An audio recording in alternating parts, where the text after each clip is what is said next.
34.000 anak perempuan Indonesia di bawah umur dikawinkan pada masa pandemi 2020 lalu.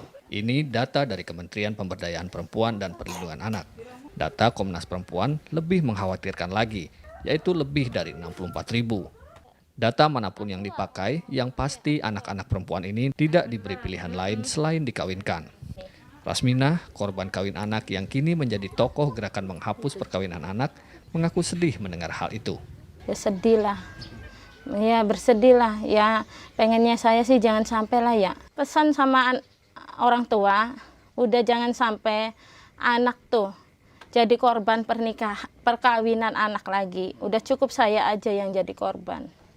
Rasminah yang tinggal di desa terpencil di Indramayu bersama dua perempuan korban kawin anak lainnya, Endang Wasrinah dan Mariati, dibantu Koalisi Perempuan Indonesia (KPI) berjuang selama bertahun-tahun mengajukan permohonan revisi Undang-Undang Perkawinan Nomor 1 Tahun 74 ke Mahkamah Konstitusi, terutama untuk mengubah batas usia kawin perempuan dari 16 tahun menjadi 19 tahun. Mengikuti perintah MK, DPR merevisi UU Perkawinan itu. Waktu saya mengajukan ke undang-undang tuh kan diterima waktu itu. Alhamdulillah saya bersenang sekali gitu. Karena perjuangan saya enggak sia-sia untuk anak-anak saya dan anak-anak khususnya anak-anak Indonesia. Selepas revisi Undang-Undang Perkawinan itu, semua elemen melakukan berbagai upaya mencegah terus terjadinya perkawinan anak di bawah umur lewat penyusunan kebijakan perlindungan khusus anak terpadu berbasis masyarakat (PATBM). Namun, Deputi Bidang Pemenuhan Hak Anak Kementerian Pemberdayaan Perempuan dan Perlindungan Anak, Leni N. Rosalin, mengatakan ada celah dalam UU Perkawinan yang telah direvisi itu, di mana mereka yang berusia di bawah usia 19 tahun tetap bisa dipenuhi permohonan kawinnya jika orang tua salah satu mempelai mengajukan dispensasi. Ini yang membuat angka kawin anak saat pandemi pun tetap tinggi.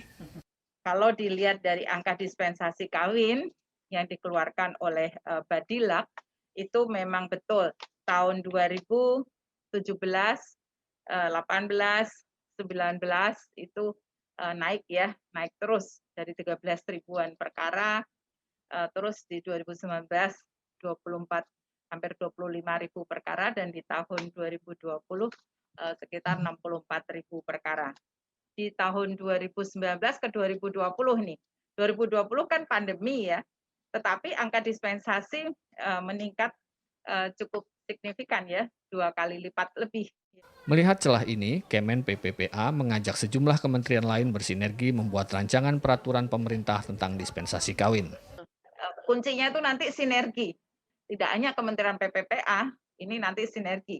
Jadi kalau misalnya pertama kan pasti definisi ya, dipertegas dulu dispensasi kawin itu seperti apa. Terus kan di undang-undang alasan mendesak itu seperti apa gitu kan, sehingga ketemu lah proses itu sehingga tidak terjadi dispute ya.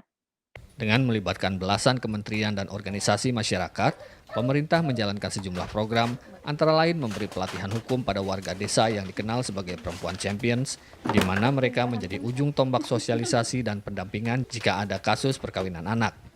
Sejauh ini, program ini baru diberikan di 10 provinsi. Ada pula program Desa Ramah Anak yang memastikan situasi desa tanpa kekerasan, tanpa kawin anak. Upaya ini diharapkan dapat menekan angka perkawinan anak guna mencapai target 8,74% pada tahun 2024 nanti. Rasminah yang sempat beberapa kali kawin cerai sebelum berusia 18 tahun berharap tak lagi ada perkawinan anak. Sesusah-susah apapun kita orang tua, jangan sampai anaknya dinikahin. Udah cukup saya aja yang jadi korban, gimana rasanya dinikahin masih muda. Gitu aja cukup saya. Stop perkawinan anak. Dari Washington DC dan Jakarta, Eva Mazrieva, Ahadian Utama, VOA.